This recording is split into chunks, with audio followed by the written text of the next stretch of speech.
إِنَّ اللَّهَ لَا يَسْتَحْيِي أَن يَضْرِبَ مَثَلًا مَّا بَعُوضَةً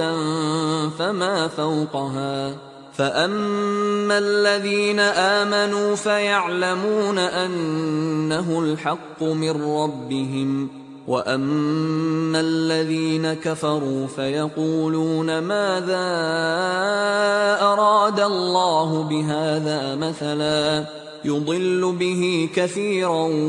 وَيَهْدِي بِهِ كَثِيرًا ۚ وَمَا يُضِلُّ بِهِ إِلَّا الْفَاسِقِينَ.